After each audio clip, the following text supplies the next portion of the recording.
Today I am going to tell you a very good story. There was a guru. He had two shishyas.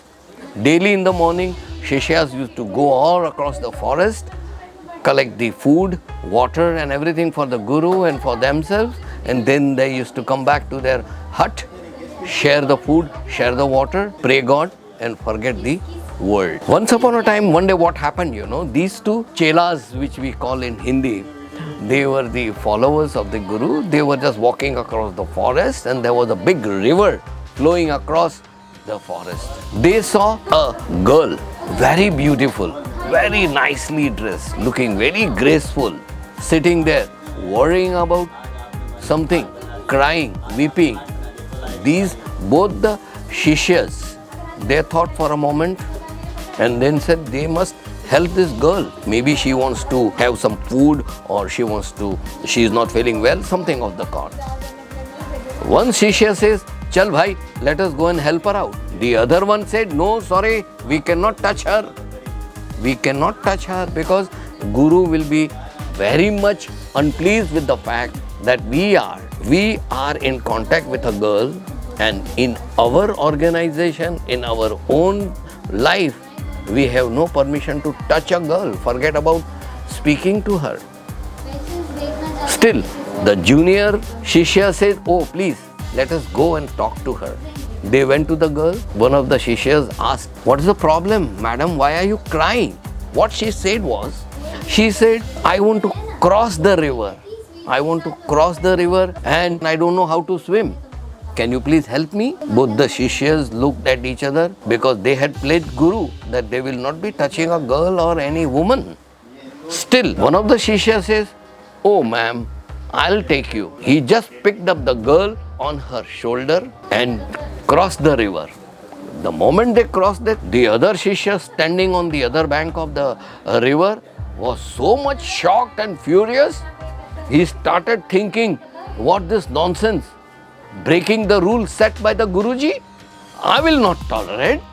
He thought of that kind of things and started thinking again and again and started drafting a mental note. How will he complain? How will he complain the Guru? How will he complain the Guru?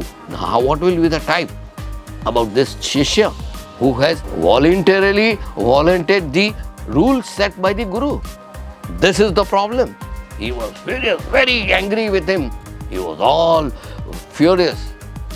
Meanwhile, the Shishya carrying the girl on his shoulder just crossed it and said, "Dear girl, hope you are fine now."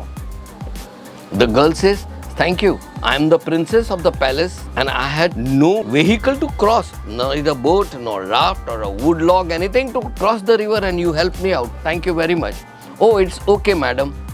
The Shishya just returned back to his second Shishya. Both of them started walking across the jungle and went to the Guru.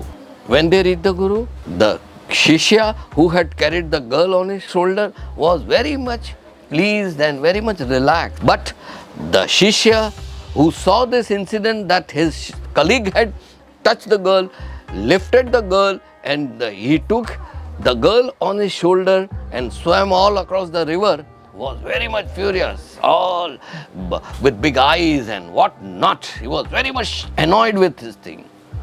Guru saw this, marked it and just relaxed.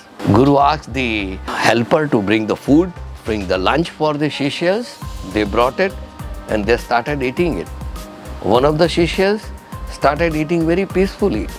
But the second one who was furious was very much annoyed and he was literally shivering with all anger in his mind and on his body, sweating.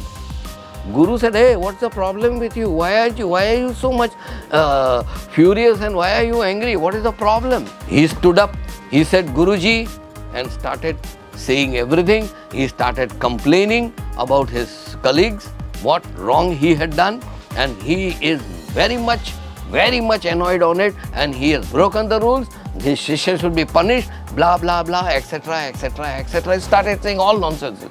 Guru was just smiling simply. He said, "Okay, sit down. I'll inquire with the Shishya. I'll ask him what's wrong with him." Now, Guru said, dear fellow, what your colleague is saying is right. The Shishya who had lifted the girl on his shoulder just stood up on his place and said, yes, Guruji, I am the person. I am the person who had done all those things. And he said, what girl are you talking about? The way he said it, you cross the lady on your shoulder and cross the river and all those, what is that? He thought for a moment and said, oh yes, Guruji, yes, I remember. That was somewhere in the noon when we were searching for the food. A lady was in trouble. I took her on my shoulders and passed the river. But I have already forgotten it. But the problem is, my colleague here is all furious with high blood pressure and high temperament and what not. It's still carrying that burden of the past on his shoulders. Friends, you understood? Colleague who had lifted the burden in the past had already forgotten it because that was the past. And this fellow who was carrying this burden in his mind with all mental agony was shivering and shouting with high blood pressure and what? This is the moral of the story. Never take burden of the past. Whatever has happened in the past has happened. It is forgotten. What matters is now. Now. Forget the past, perform now. Hope friends, you have got a loud message from this. Once again, I request you to please subscribe the channel. I'll come up with beautiful English motivating speeches every day. Goodbye. Have a nice time.